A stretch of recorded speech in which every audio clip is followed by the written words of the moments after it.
be alamsa ye masikalo tile mugani duru samba flani mugani kele amuno meka flani wagati na amba fo sigoro la ne akwa bi kuna fole wagati sele maliki baro jabarani keneka au bisimilai amapo ye jajirali kenesigi masikalo tile mugani woro sayele maliseli okumu kono anga miri kununa oye jajirali masala kunye mimeka labe malika kuna foli kuni laka moni chageda amapu fe masikalo tile mugani duru kase atelebisa baninkelema samba flani mugani kele mission national la Bamako jajiralu sigira senga ka kenya ni samba kele ni keme kono toni biko non toni kele demokrasi mfanga sigiliko uleka jokelu togola do la waliali tako bisabana ye nabe wule danye suruna journée des martyrs sambi sabata menen ko fe uleka jomen kera sababu ye ka general Musa Tarawele ka fanga dafiri ama po ba fe ka mawu miri jigi okoba ula naka jatale ndakane mali ako ukumu kono jajira kunye ka jamana de akilila jigi awati ko baluna min kera sababu ye ka demokrasi fangala na anfa ya mali kono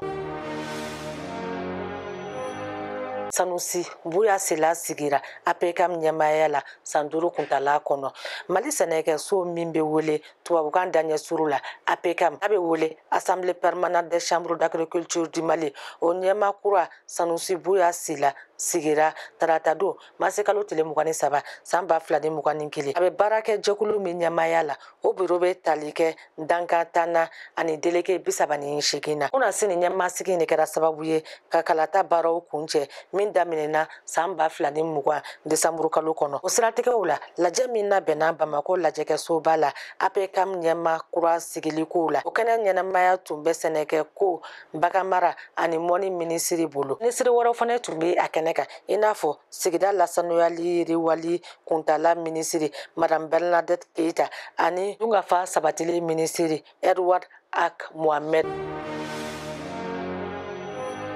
nantara coronavirus keberola ambola dona ko coronavirus yera ma kemeni sabala kokura malikono arabado ne yatigela mawye ma bakele ni keme sabani bikono toni kele munu jeli sege arabado masikalo telemugwa samba fla ani mugwa ni kele ayira la ko coronavirus yera ma kemeni sabala kokura o watikele na kene ko ni adamada sabatili ministry so la seleke kayira ko matani kononton kene yara kabo bana gilanga masi fatuli ko kuma mame kono mugani nani temelen kono coronavirus yele flane makura mununa adobe kai kulukuru sigaso ani segu marala adofana be Bamako commune woro kono imbujate kurna me coronavirus to dafa ma ba kono to ni keme duru ni biwolo vla mali kono ona mu mebe ma ba woro ni keme woro ni bishigin kenera kabo bana gilanka nga ma keme sabani biwolo vla bana inkera ulu satai